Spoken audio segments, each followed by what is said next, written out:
15 अगस्त 1947 को भारत आजाद हुआ। अंग्रेज चले गए और एक नया संविधान, एक नई पहचान मिली। लेकिन आजादी के कुछ ही महीनों बाद भारत की आत्मा पर एक ऐसा घाव लगा जिसे इतिहास कभी नहीं भूल सका। 30 जनवरी 1948 शाम के ठीक 5:17 पर एक गोली चलती है। गांधी जी नमाज पढ़ने जा रहे थे। उनके साथ थे मन्नू और अभा। तभी सामने से आता है एक व्यक्ति, सफेद कपड़ों में, हाथ जोड़कर।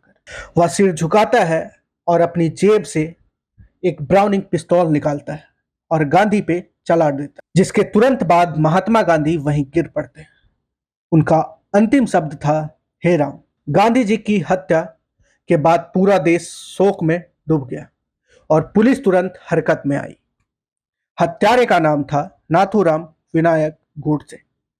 महाराष्ट्र के पुणे का रहने वाला एक पूर्व आरएसएस कार्यकर्ता और हिंदू महासभा से जुड़ा। उसे वहीं पर भीड़ ने पकड़ लिया और पुलिस को सौंप दिया। 27 मई 1948 को दिल्ली के लाल किला में पीपल वर्सेस नाथूराम गोडसे मुकदमे की शुरुआत होती। इस केस में कुल 8 अभियुक्त थे।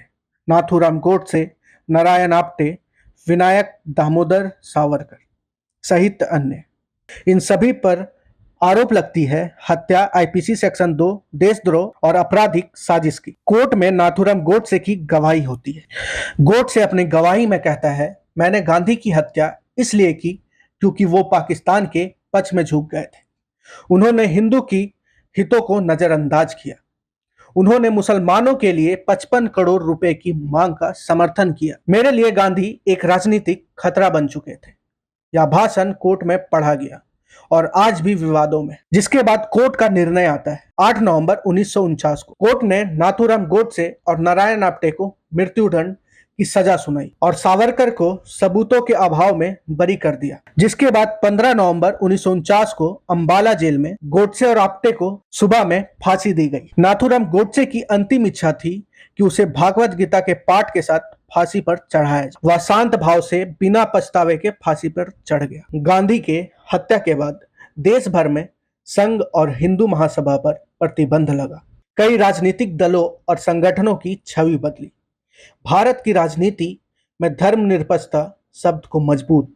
नाथूराम की फांसी स्वतंत्र भारत की पहली फांसी, जो कि पूर्ण रूप से न्यायिक प्रक्रिया के तहत दी गई। यह केस भारतीय न्याय प्रणाली, राजनीति और विचारधारा के इतिहास में सबसे चर्चित और संवेदनशील मानी जाती है। इसके बाद भारत में फांसी की सजा को लेकर कई बहसें शुरू हुई।